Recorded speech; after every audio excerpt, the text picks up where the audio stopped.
In this simple game, the ball bounces off the walls, and whenever it's inside the square goes up. The problem is, I only want the score to go up when I first touch the square, and only by 1 point. I don't want it to go up continuously whenever I'm inside the square. So to do this, we need some way of just detecting the transition between touching the square and not touching the square. These are the if statements that detect whether the circle is inside the rectangle, and that's where I'm adding to the score. So right away, I know that I don't actually want to have the score in here anymore, because this is true whenever the circle is inside the rectangle at all. What I'm going to do is I'm going to add a Boolean variable called IsHitting that I'm going to set to true right here. So if the ball is inside the rectangle, then I'm going to remember that fact. I'm going to have the program remember that fact by setting this variable to true. The variable is in red because I haven't actually created it yet. So let's create it at the top. It's going to be Boolean, which means it can hold the values true or false. IsHitting, and IsHitting starts out as false. Okay. So now let's just print out down here. Oops. Let's just print out at the bottom hitting and then IsHitting, so that I can print all the time whether or not we're hitting the rectangle. Let's run it and see what happens. So as you can see, hitting was false until it just clipped the edge of the rectangle here, and then it became true forever, which is not what I want. I only want it to say true when it's actually inside the rectangle, because I want an accurate way of recording exactly when we're touching the rectangle. You might think a good thing to do would be to add an else statement here to say IsHitting equals false. The problem with that is, what if we're in the correct x range? So this if statement is true, but then we're not in the correct y range. And so this part's false, so I'm not actually hitting the rectangle, but I wouldn't evaluate that else statement. And that you could have a second else statement like this. So we're going to set IsHitting to false either if the x part isn't in range or if the y part isn't in range. That's like horrifically ugly though, so let's not do that.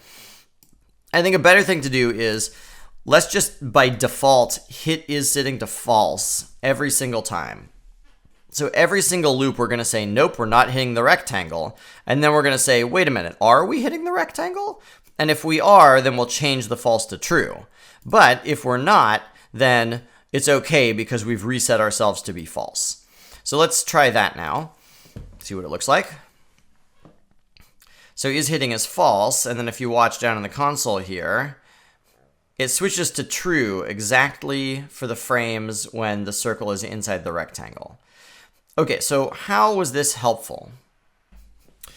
Imagine what that variable looks like as the game goes forward, as time flows forward. So IsHitting is going to be false, false, false, false, false, but then eventually we're going to go inside the rectangle, then it's going to be true for a little while, and then it's going to go back to being false again. So what we're doing right now is every single time it's true, we're adding to the score. Because all we were doing was looking at a single time frame and we were saying, is that true?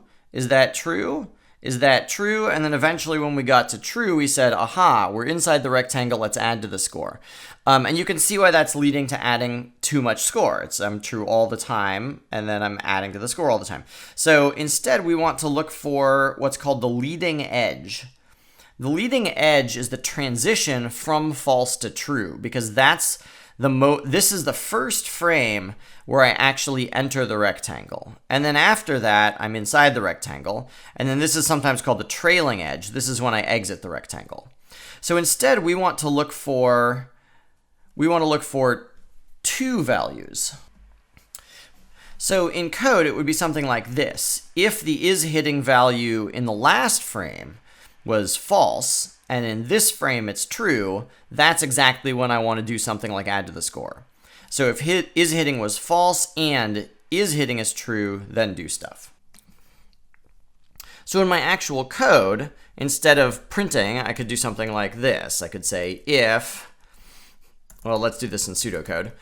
So if wasHitting is true and IsHitting,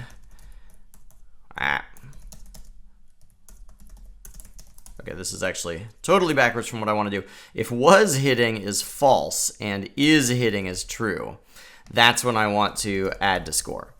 Okay, but what is this was hitting? Is hitting, I'm setting here. Was hitting is supposed to be whatever the value of is hitting was in the previous frame. So let's do this.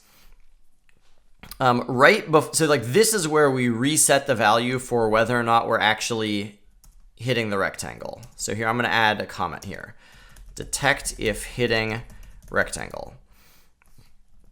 And then here's where that ends. So I want to set the value of was hitting right before I change the value of is hitting. So it's sort of like this. This is the moment when I transition from one value to the next value.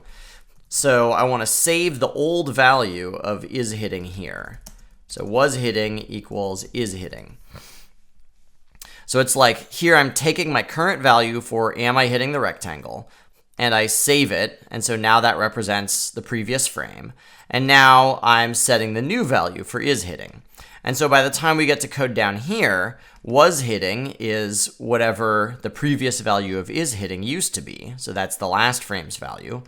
And this is the current frame's value. If this is confusing, this might be more confusing because of the was and is language. You can rewrite this using totally different variable names. Maybe this makes more sense to you. Take current hit, which is am I hitting it, yes or no, and save it into saved last hit. And then you can ask, if the saved last hit is false and the current hit is true, then do something. So I guess if that makes more sense to you, I think the big takeaway lesson is what you name your variables really matters because it can really affect how easy it is to think about your own programs. Well, that's it. I hope that this was helpful.